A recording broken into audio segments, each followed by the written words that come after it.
Hello दोस्तों, आज मैं आपको एक छोटी सी कहानी सुनाने जा रही हूँ।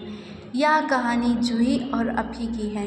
इसमें जूही और अभी की कुछ बातें अधूरी ही रह जाती हैं। चलिए सुनते हैं वह कौन सी बातें हैं और कौन सी यादें हैं। चलिए तो कहानी की शुरुआत करते हैं। जूही जब पहली बार अपने छोटे से शहर से निकलकर इस बड़े शहर में आई तो उसके मन में बस एक ही बात थी, मुझे सिर्फ अपने करियर पर फोकस करना है। कंपनी ने उसे एक अपार्टमेंट दिया था जिसे उसे अपने सहकर्मचारी के साथ शेयर करना था। नई जगह थी, नया माहौल था। पहले तो कुछ दिनों उसे अजनबी अजनबी सा लगा, लेकिन धीरे धीरे ज़िंदगी एक रूटीन में सेट होने लगी। उसी अपार्टमेंट के सामने वाले फ्लैट में 4 लड़के रहते थे जो एमबीए कर रहे थे। उनके ग्रुप में एक नया नाम सबसे अलग था, अभी।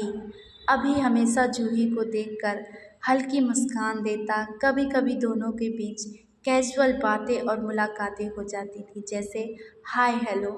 बस इतनी ही बातचीत। जूही के लिए इससे ज़्यादा, इसके आगे बढ़ना और कोई मायने नहीं रखता था। उसे मॉडर्न और अमीर स्मार्ट लड़के बिल्कुल भरोसा नहीं था। उसने हमेशा अपनी माँ से यही सुना था कि अपनी बिरादरी में ही शादी करनी चाहिए, वरना लोग जाने कैसे कैसे ताने मारेंगे। यही सोच उसके दिल और दिमाग में बैठ गई थी। शायद इसीलिए वह कभी भी अभी के करीब जाने की कोशिश नहीं करती थी। जब भी अभी उसे कॉफ़ी पर बुलाने की कोशिश करता, वह हल्की सी मुस्कान के साथ कोई न कोई बहाना बना ही देती थी। लेकिन फिर भी जूही को ये अच्छा लगता था कि कोई बिना किसी उम्मीद के उसका ख्याल रखता था, उसके साथ वक्त बिताना चाहता था। एमबीए पूरा होते ही अभी अपने शहर वापस चला गया। उस दिन जाते जाते उसने हल्की मुस्कान के साथ कहा, जूही ये नंबर याद रखना और कभी हो सके तो मेरे इस नंबर पर मुझे कॉल करना। जूही मुस्कुरा दी, जैसे कि बस यह सब मजाक हो। उसने हल्के से सिर हिलाया और दूसरी तरफ देखने लगी। कुछ दिनों तक तो वो नंबर जूही को याद रहा। धीरे धीरे वह नंबर जूही की यादों में धुंधला होने लगा और कई साल बीत गए। जूही अब अपने करियर में बहुत आगे बढ़ चुकी थी। उसने अपनी मेहनत से अपनी पहचान बहुत अच्छी बना ली थी। फिर भी एक दिन काम के सिलसिले में उसे अभी के शहर जाना पड़ा। वह होटल पहुंची, मीटिंग ख़त्म हुई और शाम को थोड़ा वक्त मिला तो सोचा किसी पुराने दोस्त से मिल लिया जाए। लेकिन किस्मत के आगे किसकी चलती है, किस्मत के खेल बहुत निराले होते हैं। वह एक कॉफ़ी शॉप में बैठी थी जब अचानक उसने एक जाना पहचाना चेहरा देखा। वह अभी का चेहरा था।